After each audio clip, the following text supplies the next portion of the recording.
Este concepto de menarca nos indica que luego del desarrollo adecuado de los órganos sexuales, del influjo hormonal que viene a través del eje hipotálamo-hipófisis hacia los órganos sexuales, hacia los ovarios, se va a producir el llenado, llamémoslo así, llenado del desarrollo del endometrio uterino para posteriormente poder ser eliminado a manera de un flujo sanguíneo. La edad de la menarca, de la primera menstruación, es variable, puede ocurrir a partir de los 11 años hasta los 13, 14 años, que es usualmente la edad habitual para esta situación fisiológica. Obviamente que como todo lo que significa la medicina, podemos tener variantes normales, podemos tener variaciones. No es exactamente a los 11 años que debe presentar la menarca. Algunas personas, algunas mujeres lo tienen a los 12, a los 13, 14 años. Pero ya debemos tomar en cuenta esta situación para hablar también de lo que es la menarca precoz o la menarca tardía. Niñas que tienen a los 8, 9 años la menstruación y jovencitas que hasta los 17, 18 años aún no la tuvieron. Cualquier situación que pueda salir de este contexto de lo que estamos considerando como etapa normal de la menarca debe considerarse patológico. La menstruación ya es el sangrado menstrual normal y mensual que tiene la mujer después de un ciclo de aproximadamente 28 días. La menstruación también tiene sus variantes normales dependiendo el número de días. La mayor parte, el mayor porcentaje de las mujeres tendrá su ciclo menstrual a los 28 días. Pero también puede haber en condiciones fisiológicas mujeres que tengan este ciclo menstrual cada 30 días o cada 26, cada 27 días. Y la duración del sangrado menstrual varía entre 3 hasta 5 días. También el salirse de este canon normal ya se considerará patológico, que es lo que vamos a ver a continuación. Y hablar de menopausia ya significa el hecho de una pausa, la detención del sangrado vaginal de forma permanente. La ausencia de los ciclos menstruales en la mujer en condiciones fisiológicas puede sobrevenir a partir de los 40 años. Pero también tenemos casos de menopausia precoz, donde a partir de los 35 años inclusive algunas mujeres puedan llegar a presentar esta situación, o la menopausia tardía, donde los ciclos menstruales se mantienen inclusive hasta más allá de los 50 años. Bueno, eso es como una situación de orden fisiológica, una situación que consideramos dentro de lo que normalmente debe tener una mujer en el transcurso de su vida, la menarca, la menstruación y la menopausia. Y hablemos de situaciones que debemos tomar en cuenta al momento de realizar el examen clínico. La leucorrea. Vamos a hablar de leucorrea a toda secreción de color blanquecino que venga por vía vaginal. Esta secreción puede ser de orden fisiológico cuando solamente se presenta como esta secreción, mucosa, serosa, pero ya se convierte en patológica cuando está acompañada de dolor, secreción maloliente, secreción que se acompaña de prurito a nivel de genitales, que ya nos puede determinar que esta leucorrea es secundaria a algún cuadro patológico. Lo usual, alguna infección vaginal, alguna infección a nivel del cuello uterino, a nivel de introito vaginal, que puede estar ocasionándose secundaria a una enfermedad de transmisión sexual o alguna inflamación de las glándulas que se encuentran en el introito vaginal. Ahora, debemos tomar muy en cuenta lo que significan las hemorragias transvaginales. Las hemorragias transvaginales siempre son patológicas, pero me dirán, pero ¿y la menstruación? Si la vamos a considerar también patológica, no. Vamos a hablar de hemorragia transvaginal de orden patológico, siempre de orden patológico, a toda pérdida hemática que venga por la vagina, pero que esté exenta o ausente de lo que significa la menstruación normal. Cualquier pérdida de sangre por la vagina que venga aparte, muy aparte de lo que significa la menstruación, vamos a considerar la hemorragia transvaginal. Cuando se presentan estas hemorragias transvaginales, siempre debemos determinar en qué momento del ciclo menstrual se presenta en una mujer, la cantidad de sangre eliminada, si es de aparición brusca, si es de aparición insidiosa y alguna otra sintomatología que pueda estar acompañando a este sangrado. Vamos a darnos un ejemplo para poder entender mejor este punto. Tenemos una paciente con un ciclo menstrual normal de 28 días y con un sangrado que dura 4 días. Pero resulta que esta paciente en el día número 11 de su ciclo menstrual presenta sangrado nuevamente. Hace 10 días, 11 días que la paciente tuvo su periodo menstrual. Espera que el siguiente sea de aquí a 28 días, pero en el día 11 se presenta sin motivo alguno alguna pérdida hemática, otra cantidad variable de sangrado, que esto ya se considera normal, porque está fuera del canon normal de lo que significa el ciclo de las menstruaciones normales. A eso llevamos a denominar, a esta situación la denominaremos hemorragia transvaginal. Y esta hemorragia puede ser secundaria a varias causas. Entre las más importantes, entre las más usuales, tenemos a las que vienen por alguna alteración de orden hormonal. Alteraciones hormonales, o también llamadas disfuncionales, por alguna alteración a nivel del ciclo menstrual de la mujer, pero mediado por una alteración hormonal,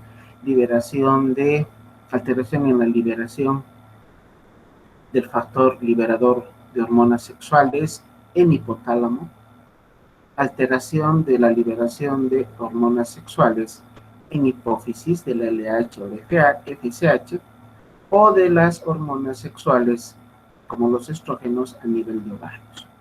Lo usual, sobre todo en personas jóvenes, es que estas alteraciones del ciclo sean por algún problema de tipo hormonal. Pero en alguna paciente ya un tanto mayor, pacientes de 40 años, 50, 60 años, y sobre todo en la tercera edad, ¿no? Más allá de los 60 años, estas hemorragias usualmente pueden venir secundarias a algún cuadro neoplásico. En una mujer mayor, cualquier tipo de sangrado transvaginal, lo primero que debemos sospechar es que sea algún tipo de neoplasia, algún tipo de cáncer a nivel de cuello uterino. Si el sangrado es en una paciente más joven, lo primero que pensaremos es que se trata de una hemorragia disfuncional. Las hemorragias pueden ser de dos tipos. Las hemorragias orgánicas, cuando el origen es por alguna alteración en la situación anatómica de los genitales. Una hemorragia uterina a nivel del cuerpo del útero, a nivel del cuello del útero o a nivel del mismo conducto vaginal, o inclusive a nivel del introito, en los sexuales externos. En cambio, una hemorragia disfuncional se producirá por una alteración, un desequilibrio en el normal funcionamiento de las hormonas sexuales. En el grupo de las hemorragias uterinas orgánicas, también debemos mencionar que uno de los posibles orígenes puede estar determinado por soluciones de continuidad, heridas, laceraciones a nivel de genitales, sobre todo en casos de violación, en casos de haber mantenido un contacto sexual muy brusco, muy intenso, que va a producir este tipo de lesiones, ¿no? Que puede producir desgarros de la mucosa vaginal, o por el mismo hecho de la utilización de algún objeto para lograr la excitación o para el acto sexual, como son los famosos juguetes sexuales. Este tipo de elementos, al ser utilizados de una manera inadecuada, muy brusca, con mucha fuerza, pueden lograr lesiones a nivel de los genitales, lo que también ocurre al momento de una violación, cuando es un acto sexual no consentido, también va a producir hemorragias. Este grupo de hemorragias se catalogarían dentro del grupo de las hemorragias uterinas orgánicas. Pero ya las lesiones, las hemorragias que se producen por alguna alteración fisiológica de la secreción, producción y secreción de hormonas, llamaremos hemorragia disfuncional. Dentro de las hemorragias orgánicas, las más frecuentes, los fibromas y la endometriosis. ¿Qué son los fibromas? Son lesiones, como vemos en la imagen, neoformaciones que pueden producirse a nivel del tejido muscular uterino, tanto en el fondo del útero como en las partes laterales del cuerpo uterino. Se consideran como tumoraciones de orden benigno. No se van a considerar lesiones neoplásicas. Son lesiones de orden benigno. Obviamente que la caracterización final, el diagnóstico final, se logrará a través de un estudio anatomopatológico de estos fibromas que se pueden tomar a través de una biopsia o a través de la extracción de estas mismas neoformaciones en un acto quirúrgico. Los fibromas también se los llama miomas. El término mioma o leiomioma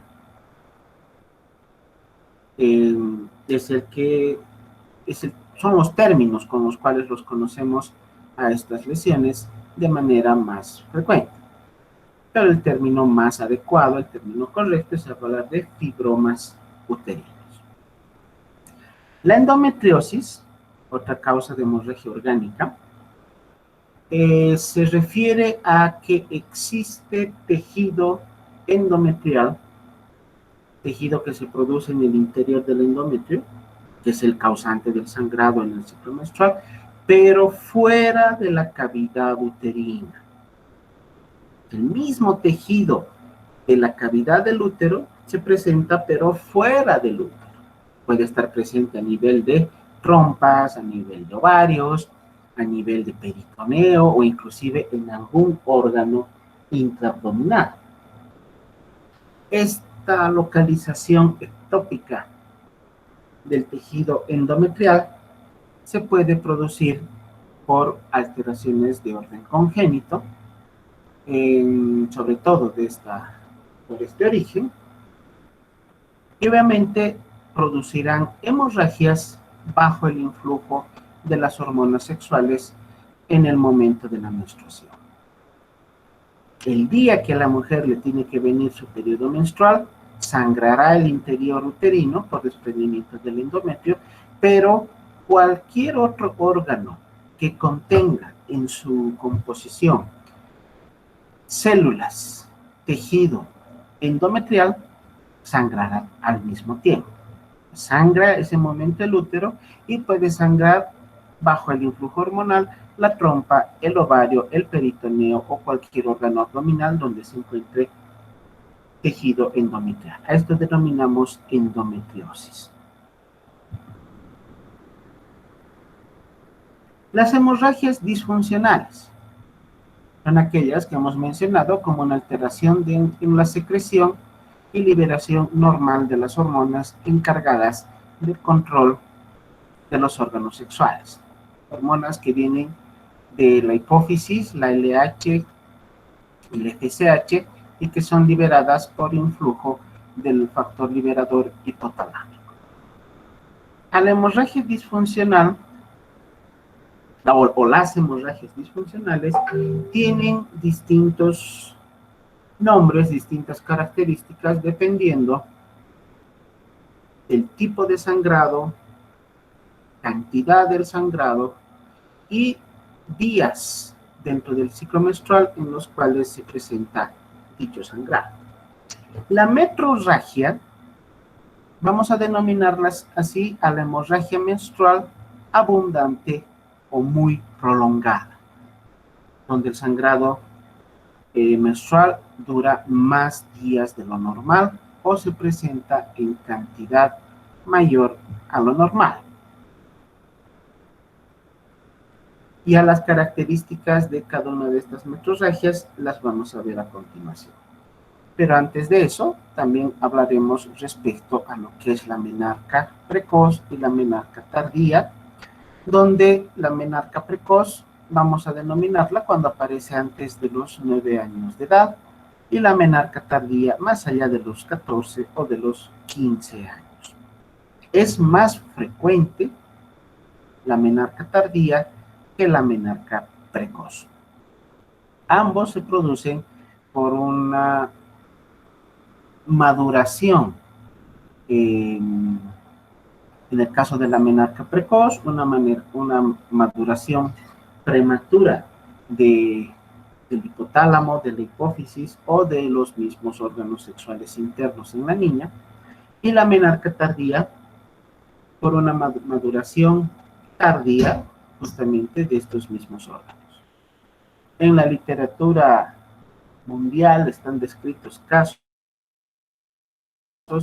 de niñas que a sus 8 o 9 años han sido madres secundarias a una situación de violación, pero han sido madres porque ya tenían menarca. Entonces, ambos casos, tanto la menarca precoz como la menarca tardía, vamos a determinarlas como parte de las alteraciones hormonales por una evolución de una maduración precoz, en el caso de la menarca precoz, o una maduración tardía de esta situación hormonal, en el caso de la menarca tardía.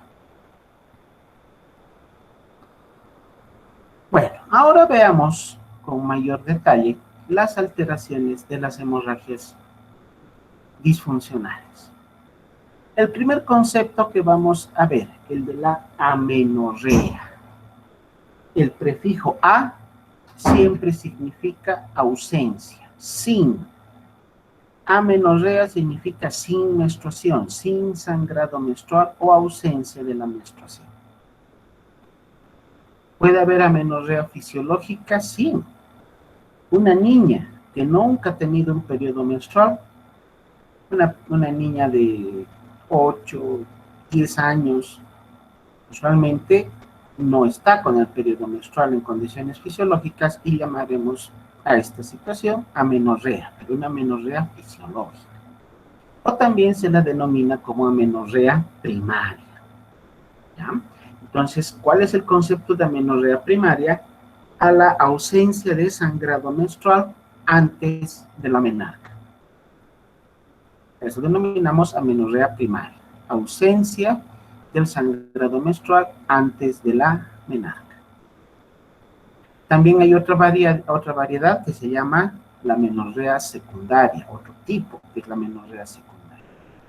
Hablaremos de amenorrea secundaria cuando se presenta ausencia de menstruación después de haberse presentado la menarca. Si una mujer tiene sus sangrados menstruales todos los meses de manera puntual, de manera regular, y súbitamente desaparece la menstruación, hablaremos de amenorrea secundaria. ¿Existen casos de amenorrea secundaria fisiológica? Sí, existe. La amenorrea secundaria es fisiológica durante el embarazo. Esta mujer tuvo su menstruación inicial, tuvo sus periodos menstruales normales y regulares, se embaraza y durante todo el embarazo tendrá ausencia de sangrado menstrual. Esta es una condición fisiológica dentro de la catalogación de amenorrea secundaria. Pero también existen situaciones de amenorrea secundarias patológicas. La mujer no está embarazada, pero no tiene periodo menstrual. Esto ya es patológico, que se puede deber a alteraciones sobre todo de tipo hormonal. ¿Qué es la hipermenorrea? La hemorragia uterina en excesiva cantidad, con duración del ciclo y los días de menstruación normales. Esta mujer tiene su periodo cada 28 días, los días de sangrado son entre 4 o 5 días, pero la cantidad que pierde en cada una de sus menstruaciones es mayor de lo normal. A esto llamaremos hipermenorrea. El lado contrario será la hipomenorrea. Duración del ciclo normal, días de menstruación normales, pero el sangrado es menor, es escaso. La mujer ya sabe cómo es su menstruación, sabe qué cantidad de sangre pierde el primer día, el segundo día, el tercer día, el cuarto día o el quinto día. Pero si esta cantidad en un determinado ciclo viene a ser menor de lo normal, hablaremos de hipomenorrea. Si además se suma el hecho de tener días de la duración del ciclo en días normal y los días de sangrado también normales. La menometrorragia se denomina a la hemorragia excesiva durante la menstruación, pero a intervalos irregulares. Una mujer puede tener su periodo menstrual en un mes de 28 días, al siguiente mes de 35, al siguiente mes de 30, al siguiente mes de 24, y en cada oportunidad la cantidad de sangre es abundante. Eso llamaremos menometrorragia. Si los ciclos son regulares, pero la cantidad es abundante, es excesiva, también podemos denominar como menorragia. Menorragia, cantidad de sangrado excesiva, pero a intervalos regulares. Acá tenemos otro concepto que es la opsomenorrea, que significa o que se refiere a un sangrado menstrual infrecuente con ciclos mayores a los 35 días. Un flujo de sangrado menstrual infrecuente, pero con periodos que duran más allá de los 35 días. La proiomenorrea es aquel que va a tener un flujo menstrual anormalmente frecuente con ciclos de menos de 21 días. Ciclos menstruales que duran menos de 21 días. La oligomenorrea significa pocos días de menstruación, hemorragia en cantidad normal. Si la mujer tiene como costumbre tener su periodo durante 5 días y se presenta un sangrado solamente 2 días, denominaremos como oligomenorrea, donde la cantidad que se pierde es la misma por día, simplemente está disminuyendo el número de días de la menstruación. La polimenorrea será la duración excesiva de los días de menstruación, pero en cantidad normal. Si una mujer tiene como costumbre tener su periodo durante 4 días y en un ciclo el sangrado le duran 7 días, con una pérdida usual normal, simplemente está aumentando el número de días de sangrado, llamaremos como polimenorrea.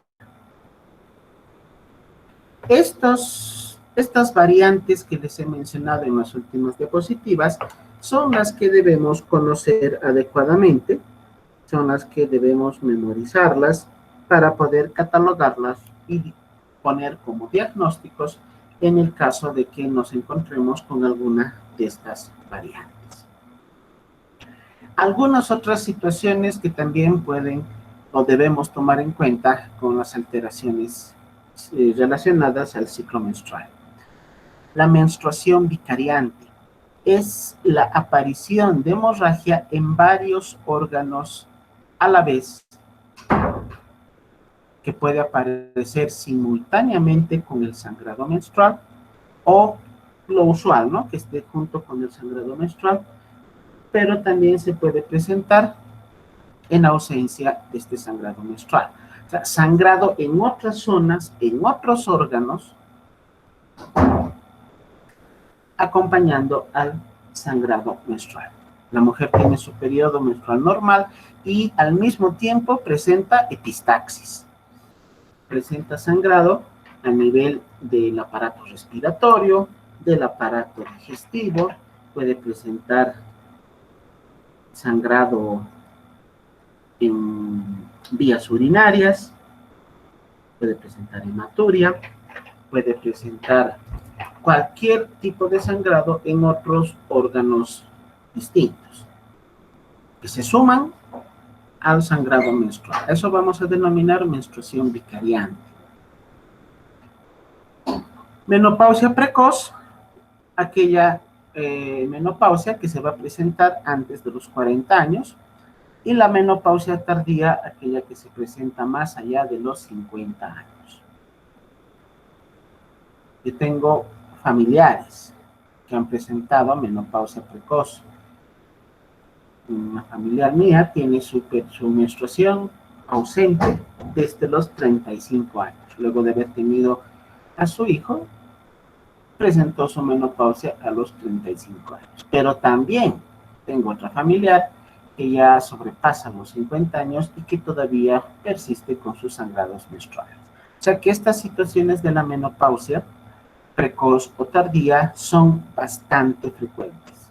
Con seguridad que si indagamos estos detalles en algún miembro de nuestra familia, vamos a encontrarnos con alguna de estas variantes.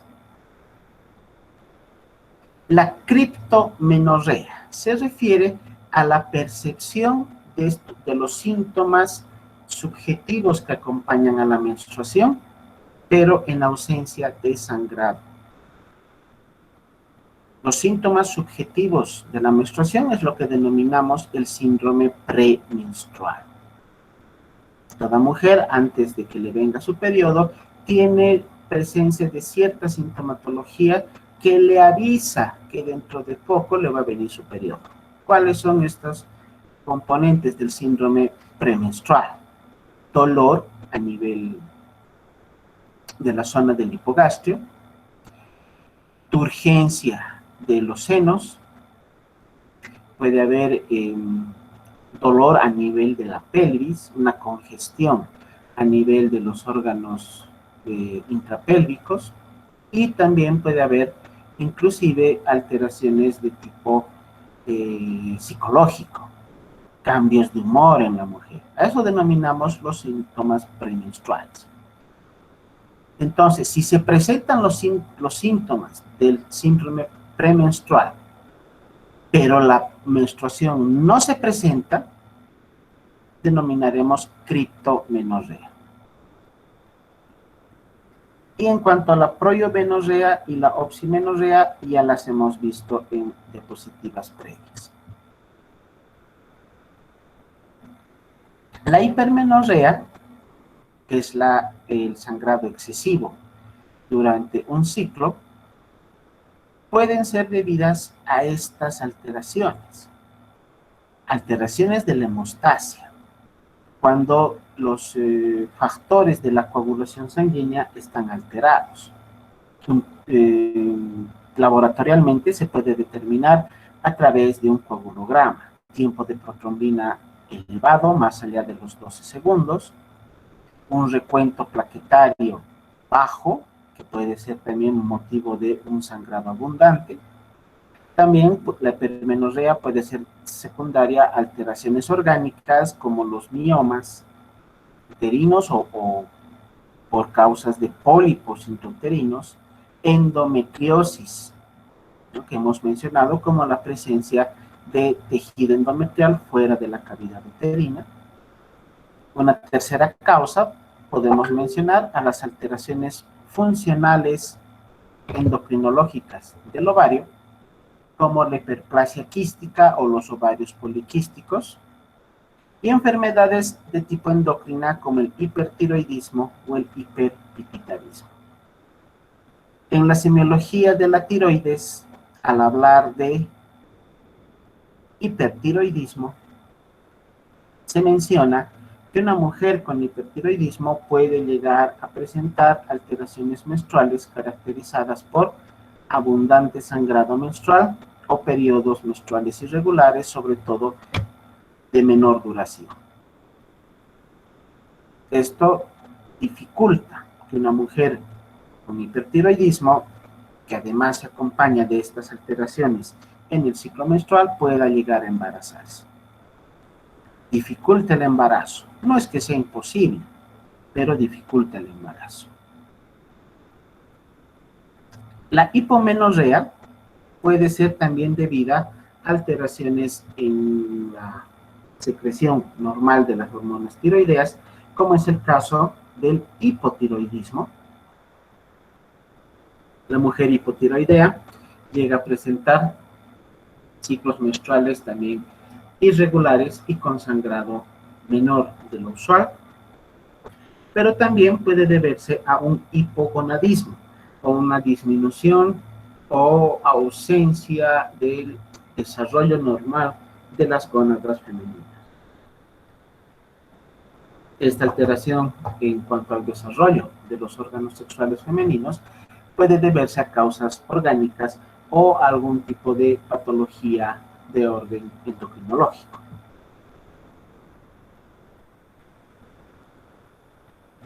Para la menopausia precoz, aquella que se presenta antes de los 40 años, sobre todo los factores son de tipo constitucional.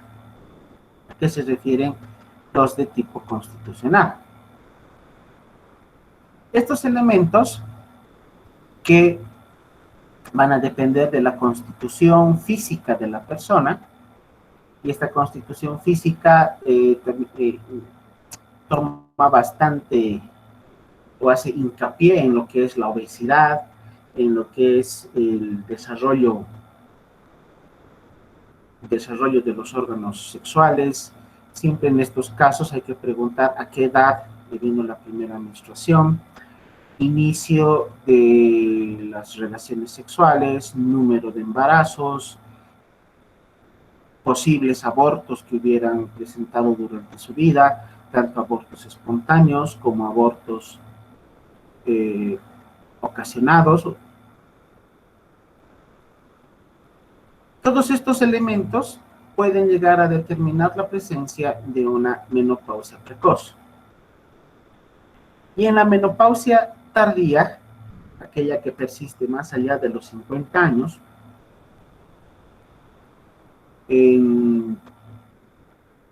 puede acompañarse, como la mujer todavía es fértil, puede acompañarse de embarazo. En alguna oportunidad, y tal vez de una manera bastante frecuente, van a poder encontrarse con casos en los cuales una mujer ya mayor, más allá de los 45 años, está embarazada, que acude a controles prenatales, cuando hagan rote de ginecología, que acude a cesárea, porque en estos casos de un embarazo con una edad avanzada de la mujer y ya se considera un embarazo de alto riesgo y por lo tanto la posibilidad de parto ya prácticamente es nula. Estas mujeres deben ser sometidas a una cesárea. Entonces no sería raro poder encontrar mujeres mayores que estén con embarazo, y esto debido a la presencia de una menopausia tardía.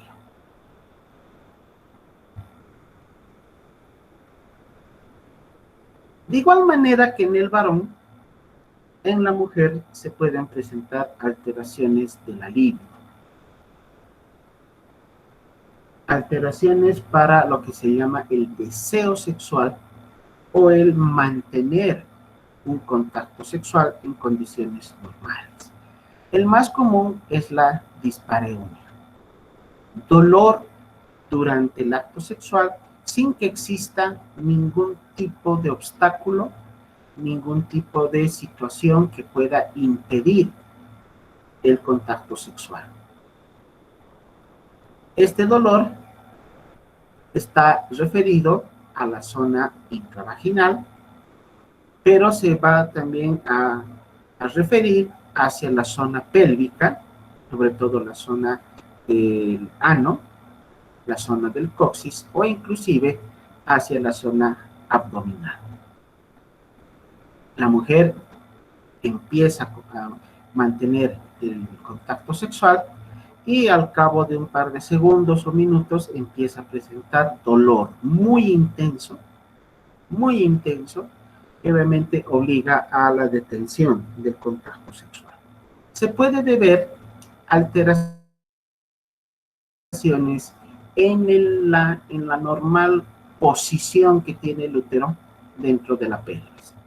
Alteraciones o anomalías en la posición uterina o algún proceso inflamatorio en el interior del conducto vaginal, como son la presencia de infecciones, como vemos acá, una infección por Candida albicans, o la presencia de úlceras vaginales que puedan ser secundarias a algún tipo de enfermedad, infección de transmisión sexual.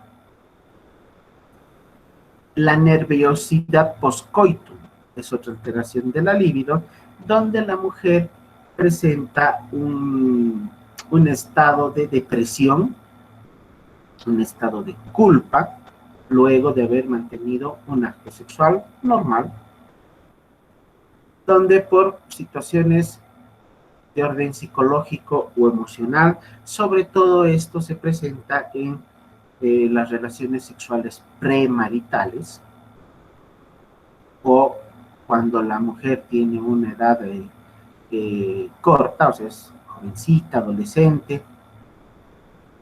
El mantener un acto sexual no le da placer y por el contrario, posteriormente puede entrar en un estado de depresión con un sentimiento de culpa muy importante, lo cual puede llevar a lo que se denomina la eyaculación precoz o el clímax precoz de la mujer, donde al cabo de un par de minutos de mantenido un acto sexual, la mujer llega a presentar la eyaculación, la lubricación abundante de toda la vía de los órganos sexuales, el clímax, el orgasmo femenino, pero sin haber tenido ningún tipo de satisfacción sexual y con un sentimiento de culpa muy importante y con estados de depresión también bastante importantes. Estas situaciones deben ser atendidas no solamente por un ginecólogo, porque obviamente el ginecólogo no encontrará nada, porque no hay lesión a nivel de los órganos sexuales, es una alteración más de orden psicológico que debe ser tratada entonces con apoyo terapéutico psicológico. El vaginismo es el espasmo involuntario de la musculatura vaginal, sobre todo a nivel de su tercio externo, que va a interferir con el coito. Es como una contracción involuntaria, pero mantenida y sostenida de la musculatura vaginal que va a impedir la introducción del pene, que se produce también secundario a una alteración de tipo psicológico. Mujeres que se sienten culpables por mantener una relación sexual o como, no, bueno, esta es una situación que era común en el siglo pasado, que viene desde los anales de la historia, desde el siglo XIX, XVIII, donde la mujer que mantenía un contacto sexual y sentía satisfacción sexual, se la veía mal. No era algo usual que una mujer tenga satisfacción, que presente un orgasmo al momento de mantener una relación sexual. Se veía mal. Se le daban calificativos a la mujer inadecuados. Ya para el siglo en el cual vivimos, esta situación dentro del ámbito social ya no es la misma, pero puede haber mujeres que se sientan culpables de satisfacerse con una relación sexual, que se sientan culpables de mantener una relación sexual e involuntariamente presentan vaginismo.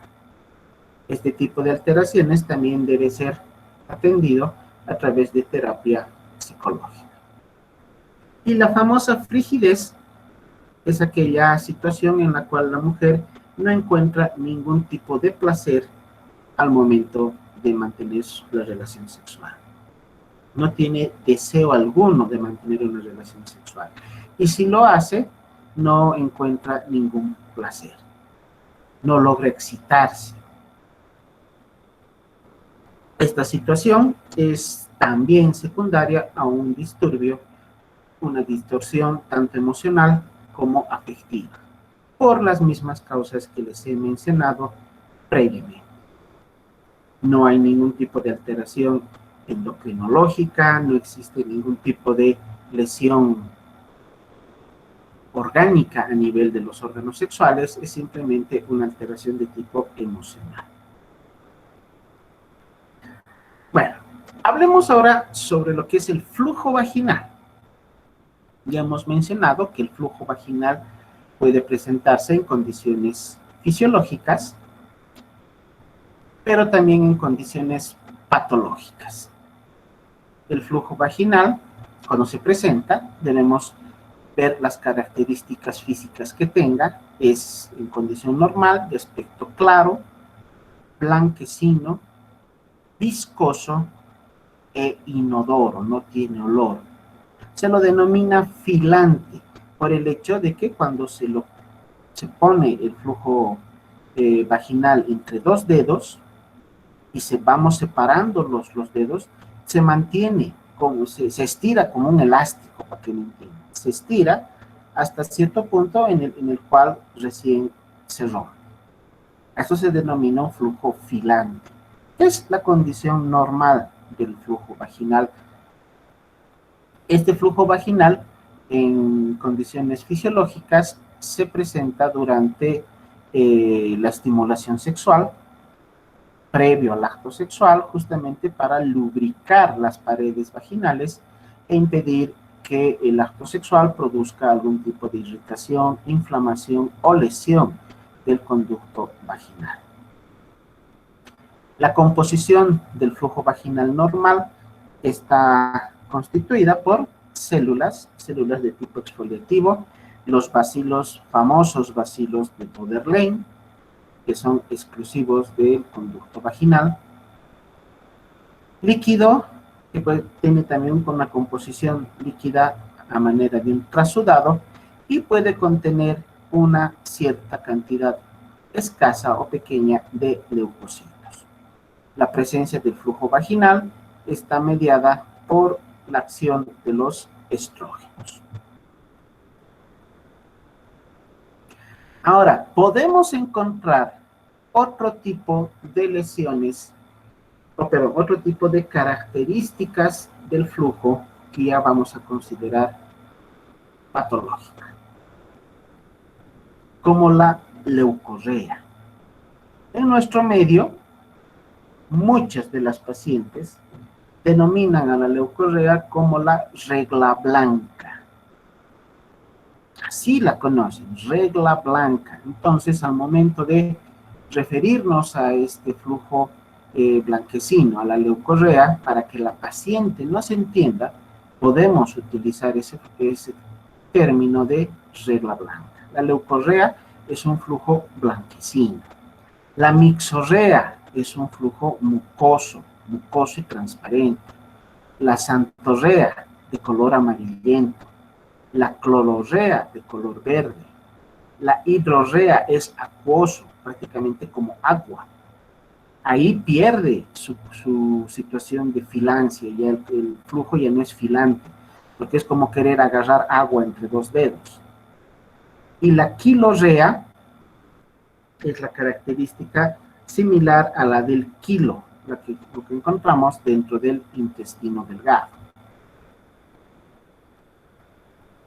Esta es la manera de evaluar físicamente al flujo menstrual, al flujo vaginal, Es elástico.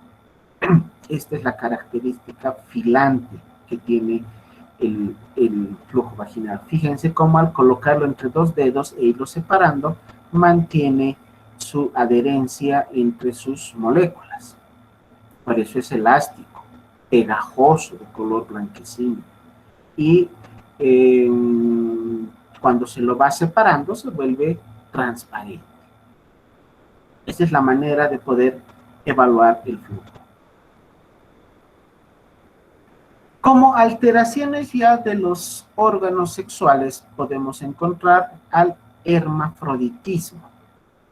Cuando una paciente, sobre todo mujeres, tienen presencia de dos órganos sexuales, como vemos acá en la imagen superior.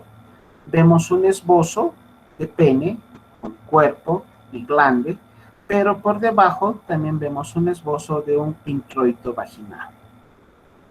O sea, la persona tiene órganos sexuales con características físicas de ambos sexos, tanto del varón como de la mujer. Lo mismo vemos en la parte inferior, donde tenemos un esbozo de pene y por debajo un esbozo de introito vaginal. Esta situación no debe ser confundida con la clitoromegalia.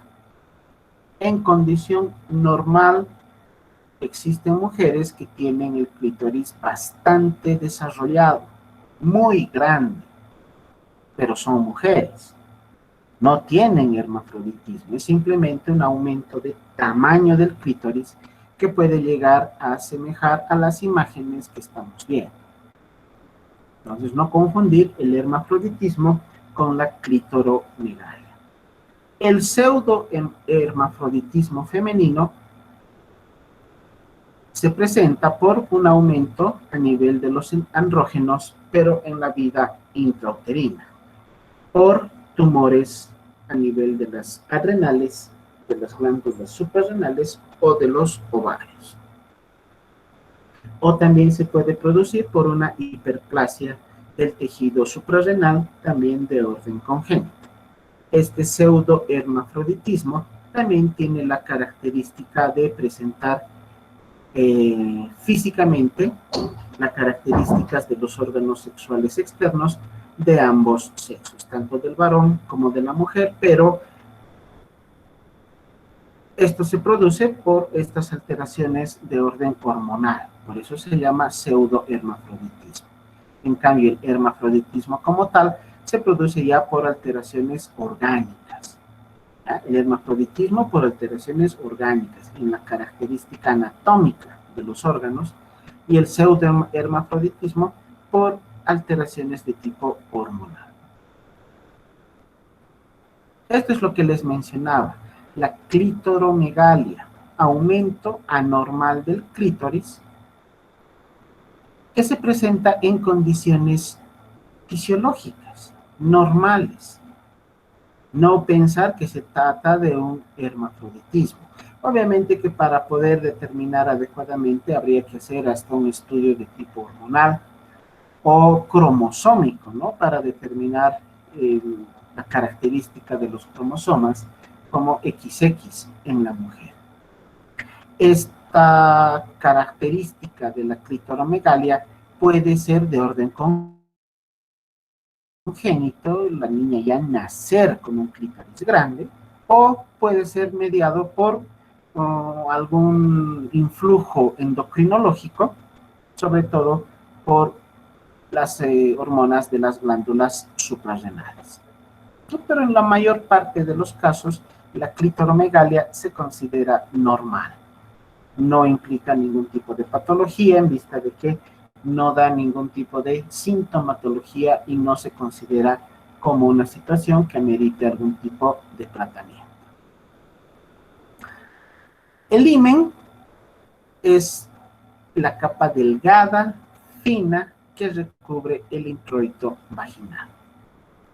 Ya desde el nacimiento, la niña tiene cerrado, si vale el término, el introito vaginal a través de esta delgada capa. A esto denominamos himen.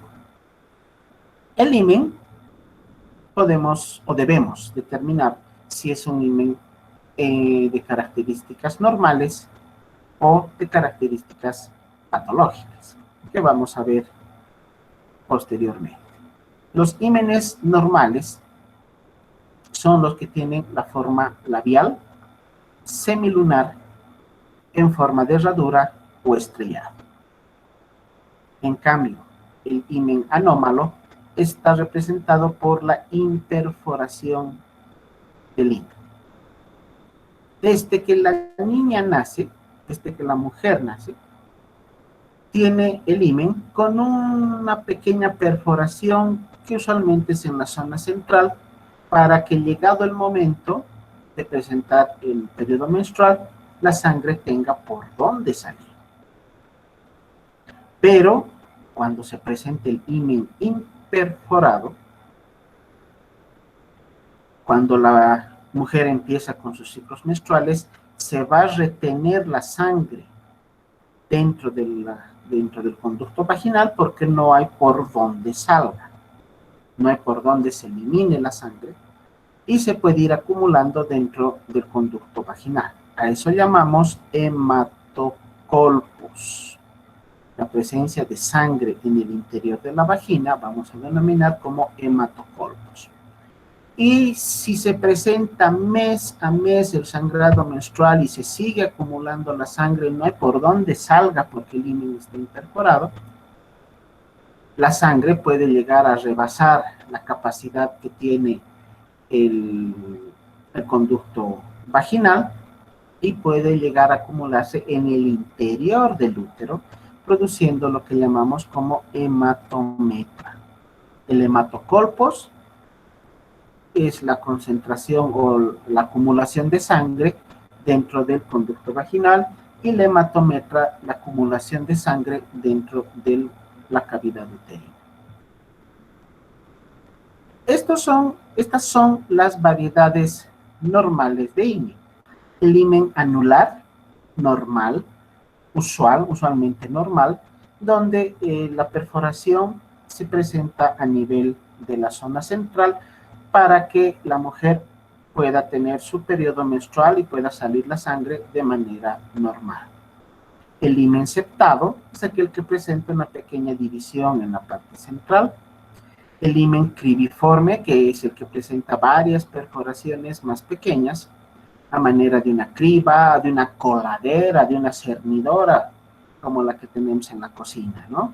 Este tipo de himen también está considerado dentro de las características normales. Y ya posterior a la ruptura del himen en el primer contacto sexual, ya se tiene un acceso amplio al interior del conducto vaginal con la presencia de las carúnculas, que son estas dos formaciones que usualmente están en la parte lateral y superior del introito vaginal, que son como las cicatrices que quedan después de la ruptura del himen en el primer contacto sexual, después de la defloración de la mujer. Aquí vemos algunas imágenes de himen imperforado. ausencia de un orificio para la salida de la sangre durante el periodo menstrual. Esto se produce de manera congénita. ¿Cuál es la solución? Un tratamiento quirúrgico en el cual se realiza un corte a nivel del himen, obviamente no total, un corte total, sino un corte parcial, para lograr que la sangre que pueda acumularse en el interior de la vagina pueda ser eliminada. Estas son las carúnculas, los restos himeneales que quedan a manera de cicatrices luego de la defloración, que quedan en la parte lateral y superior del introito vaginal. La localización y el tamaño de las carúnculas puede variar de una mujer a otra. La agenesia vaginal, la ausencia de vagina, es una alteración extremadamente rara. Se reporta en la literatura internacional un caso por cada 5.000 nacimientos de mujeres. Pero alguna otra bibliografía que he consultado indica que este número es inclusive muchísimo mayor, porque indican 1 por cada 1.000.000 de personas, de mujeres nacidas. 1 por cada 1.000.000. Es una alteración extremadamente rara, lo mismo que sucede con la agenesia del pene en el varón, cuando habíamos tocado el tema de los genitales masculinos. Se va a producir por una alteración en el desarrollo de los órganos sexuales en el periodo embrionario, intrauterino. La agenesia vaginal puede estar caracterizada por la ausencia completa de vagina o por una vagina atrófica, atrésica, muy pequeña, más corta de lo normal. Esta agenesia vaginal puede además acompañarse de ausencia de útero o también un útero más pequeño, atrófico, más chiquitito de lo que normalmente debería ser. Pero, como característica, se presentan ovarios completamente normales. La alteración solamente se produce a nivel del útero y a nivel de la vagina. Se mantienen las características anatómicas y funcionales normales de ovarios y de trompas. En esta situación de la agenesia vaginal o agenesia o atrofia uterina, es obvio pensar que esta mujer no llegará a tener hijos, ¿no? Bartolinitis es la inflamación de las glándulas de Bartolino. La bartolinitis se produce por la obstrucción del conducto que produce la salida de la secreción de las glándulas de Bartolino, que son las encargadas de la lubricación del conducto vaginal antes, de manera previa al acto sexual. Durante la excitación de la mujer se produce la secreción de las glándulas de Bartolino para lubricar el conducto vaginal. Cuando se obstruye la salida de esta glándula, se va a producir la acumulación de esta secreción mucosa en el interior de la glándula de Bartolino, lo cual se manifestará con un aumento de volumen de la glándula y como sintomatología nos dará la presencia de dolor muy intenso que presenta la mujer al momento de caminar, al momento de sentarse, al momento de que se presente roce mínimo con esa zona, inclusive de la ropa interior. Tratamiento para esta patología es simplemente el drenaje. Se hace una pequeña incisión y se drena el contenido que tenga la glándula de Bartolino. Posteriormente, esta glándula vuelve a su tamaño y con textura normal, lo cual no va a impedir que la mujer pueda tener una vida sexual normal posteriormente. Cistocele se denomina a la salida de alguna porción de la vejiga que sale por el introito vaginal. A la vejiga se está saliendo por la vagina. A eso llamamos cistocele, que se produce por una alteración, un defecto del tejido conjuntivo que separa la vagina de la vejiga. Son órganos que están en íntima relación, uno al lado de otro, separados por una pequeña y delgada capa de tejido conjuntivo.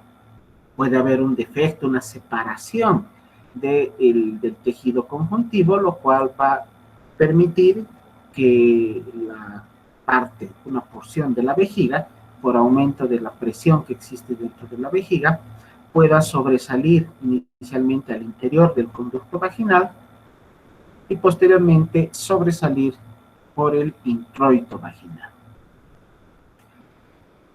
Esto se produce sobre todo en mujeres adultas y que tengan un historial de ser multigestas, que hubieran tenido varios embarazos. La situación de una mujer multigesta debilita los músculos de la pared pélvica, los músculos de la vagina, los músculos uterinos y la musculatura de la vejiga, lo cual puede favorecer a la presencia del cistocele. Solución para este problema, un acto quirúrgico en el cual se coloca la vejiga en su lugar y se repara la solución de continuidad que pueda tener el tejido que lo separa de la vagina. El uterocele es un defecto de tipo de orden congénito que se produce por la inflamación de uno o ambos uréteres que puede llegar a sobresalir por la vagina. Una alteración congénita bastante rara, pero que si se presenta puede llegar a obstruir o a dificultar la salida de orina, la eliminación de la diuresis. Acá vemos en la gráfica, este es el uréter, porción del uréter que está sobresaliendo a través del introito vaginal. Al igual que en el varón, los órganos sexuales de la mujer pueden ser lugar donde se desarrollan patologías neoplásicas. El cáncer puede estar presente tanto a nivel de órganos genitales externos como internos. El cáncer de vulva está manifestado sobre todo por el carcinoma de la vagina, una patología menos frecuente, más rara de lo que significa la presentación del cáncer de cuello uterino. El de cuello uterino es mucho más frecuente. El cáncer de labios o el cáncer de la misma vagina es una patología más rara de poder encontrar. Este carcinoma va a afectar sobre todo a los labios mayores de la vagina y tiene, más bien, no tiene un grupo etario de riesgo. A partir de los 30, 35 años en adelante se puede determinar la posibilidad de que la mujer tenga la presencia de esta neoplasia. Una de las, hablando de la anterior diapositiva, una de los factores que puede determinar la presencia tanto de cáncer de cuello uterino como la presencia de cáncer a nivel de genitales externos es el inicio precoz de las relaciones sexuales. A menor edad que la mujer empiece con su vida sexual activa, mayor la probabilidad de que en algún momento pueda llegar a presentar alguna neoplasia maligna en los órganos sexuales. Es un factor, es una variable. Esto no significa que toda mujer que tenga una relación sexual precoz o inicio de sus relaciones sexuales de manera precoz, a sus 14, 13 años, va a tener cáncer uterino o cáncer vulvar. Es una variable que aumenta las probabilidades, pero no es un factor determinante. Una situación que se ha convertido en, en algo más frecuente de encontrar, sobre todo en nuestros últimos 20, 21 años que llevamos de este siglo, es la utilización del piercing.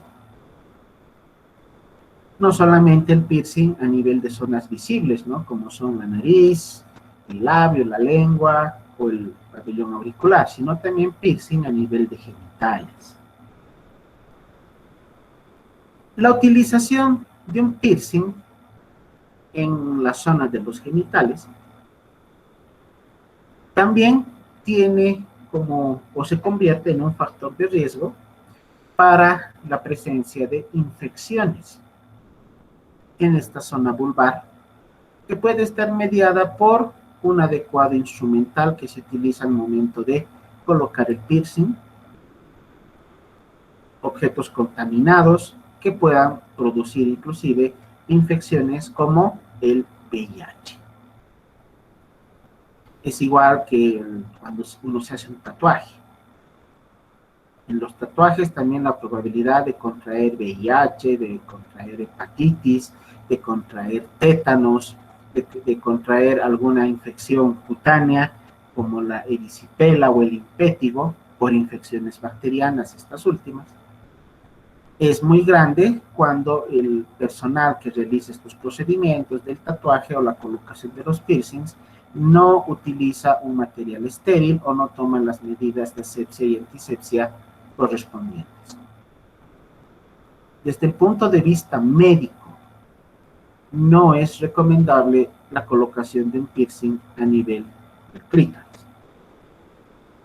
Uno, por la posibilidad de contraer estas infecciones que hemos mencionado, y segundo, por la probabilidad de producir lesiones orgánicas a nivel del clítoris que puede interferir en la excitación de la mujer, que pueda dificultar un posterior acto sexual o inclusive que pueda llevar a la frigidez de la mujer por el hecho de que si se lesiona el clítoris, la mujer no tendrá ningún placer al momento de mantener una relación sexual, no logrará excitarse y no logrará llegar al orgasmo o al clímax durante el contacto sexual.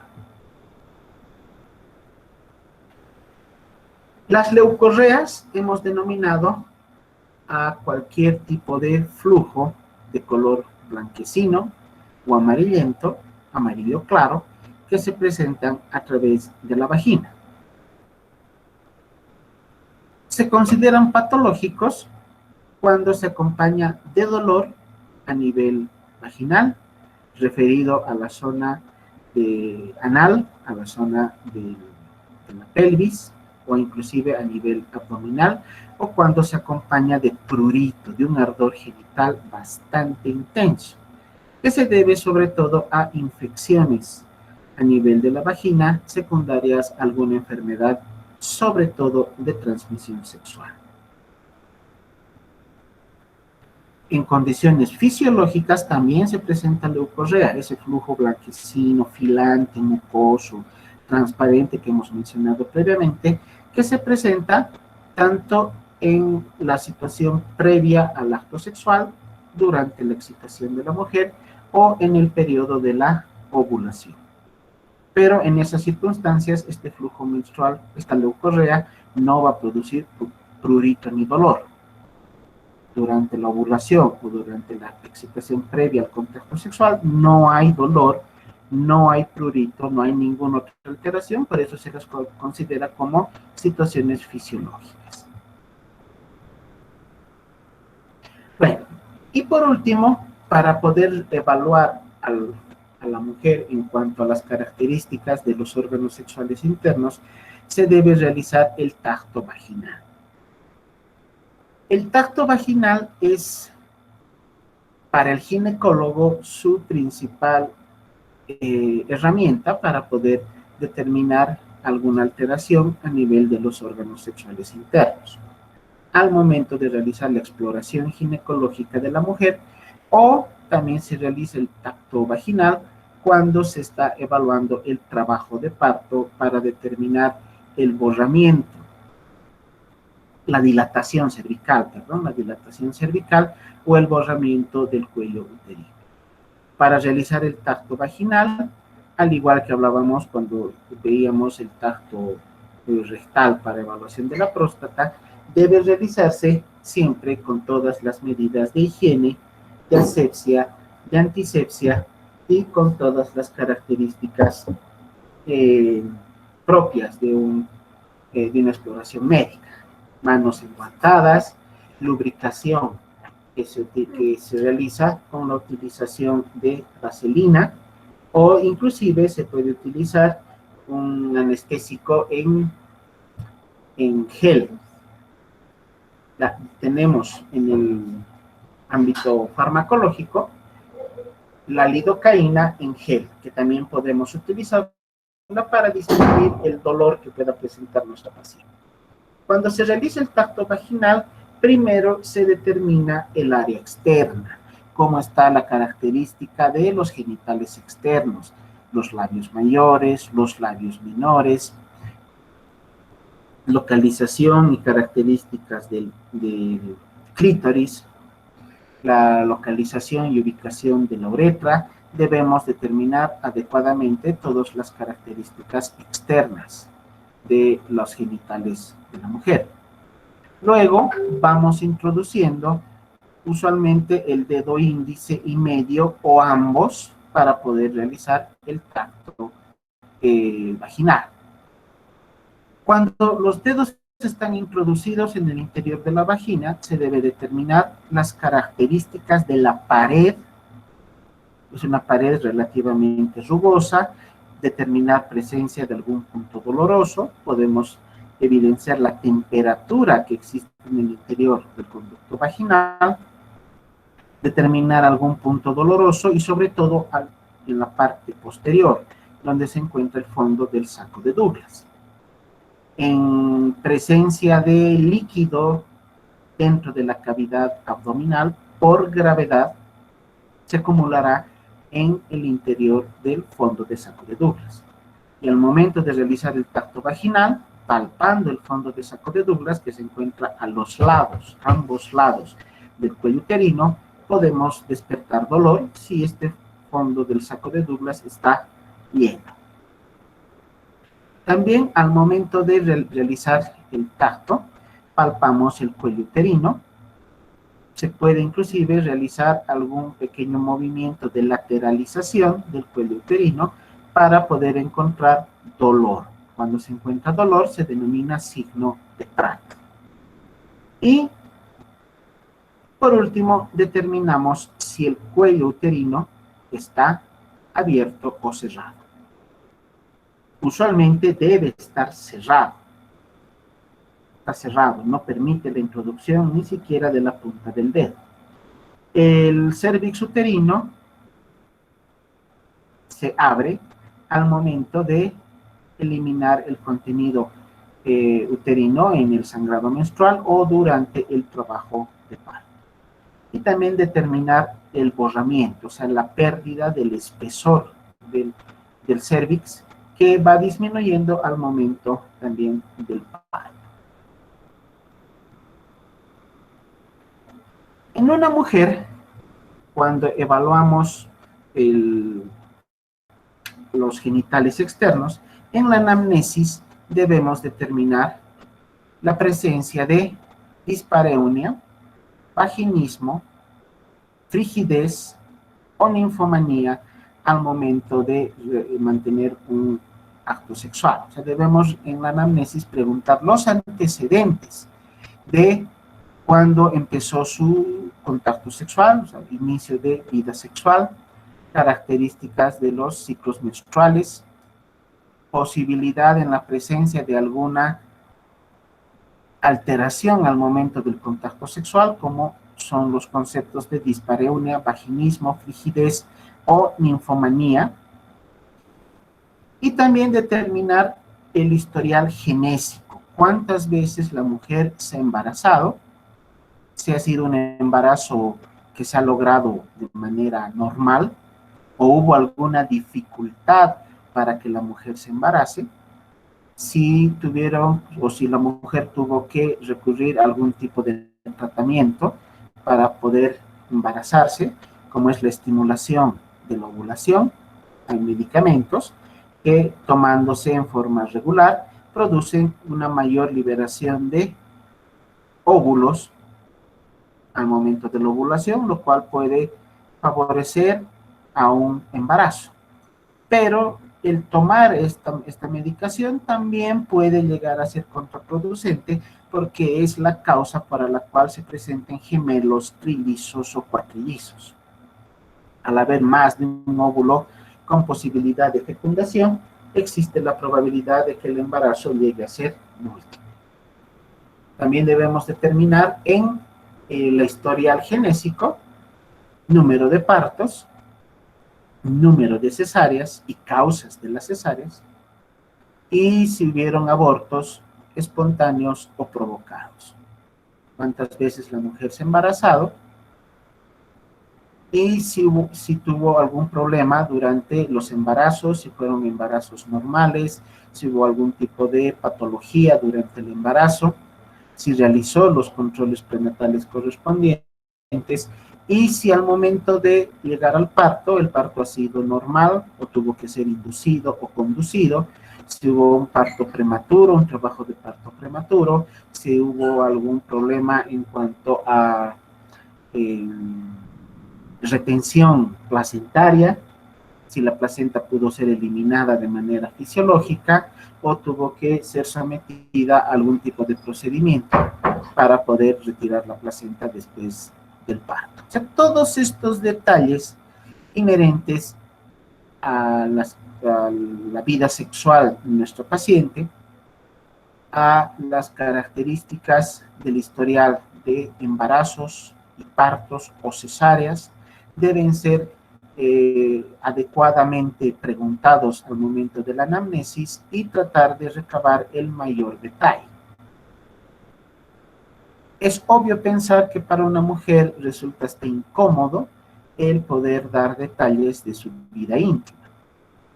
Es por eso que, como ya habíamos hablado en alguna oportunidad, lo primero que el médico debe hacer es ganarse la confianza de la paciente para lograr que la paciente tenga una apertura de confianza hacia su médico y pueda darle estos detalles que son de su vida íntima.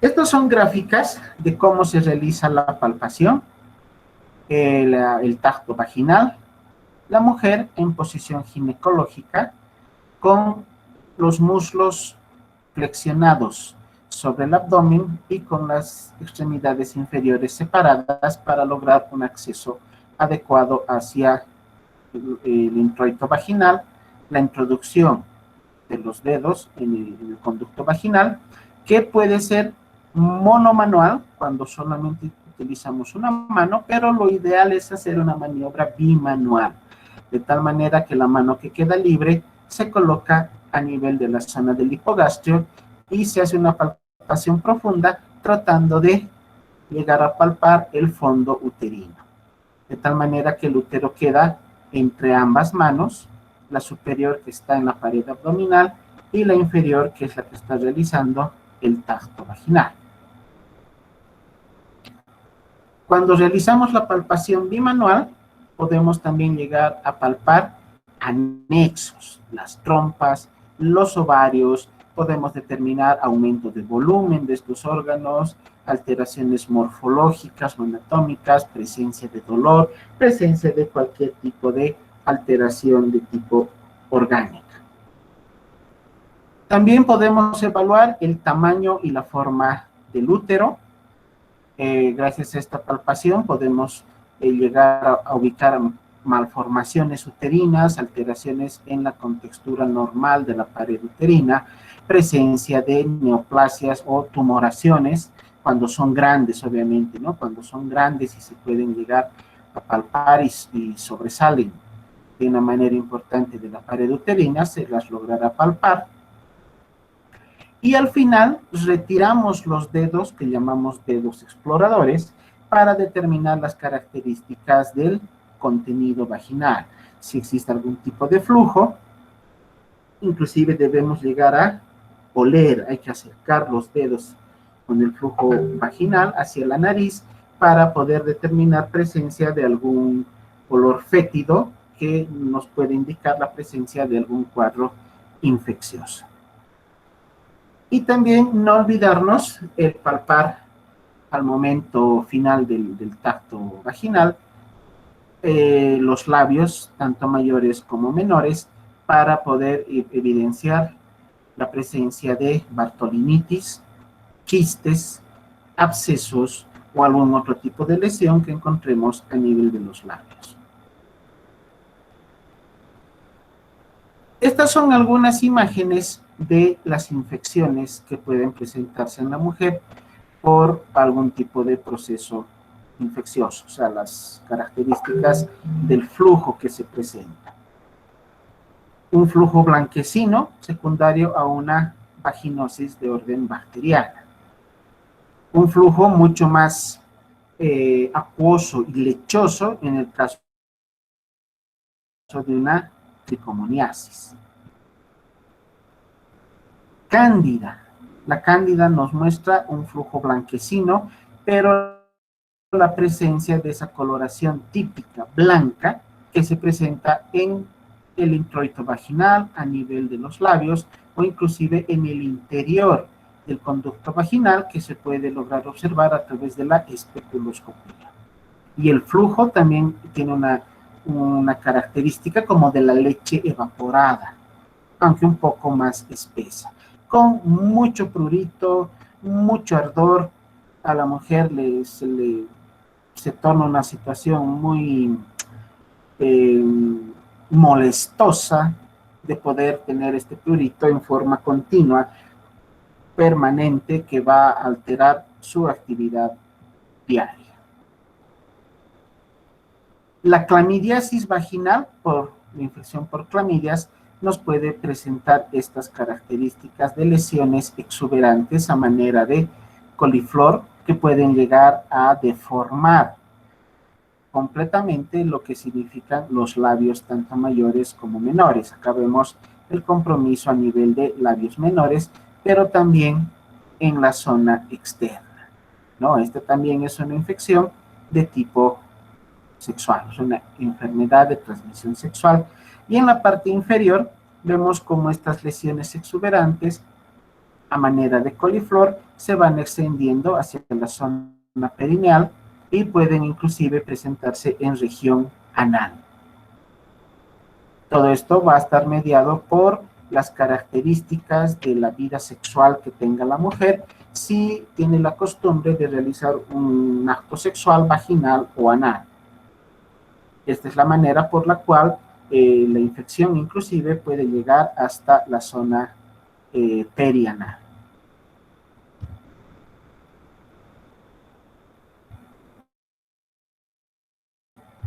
Bueno, entonces estaríamos concluyendo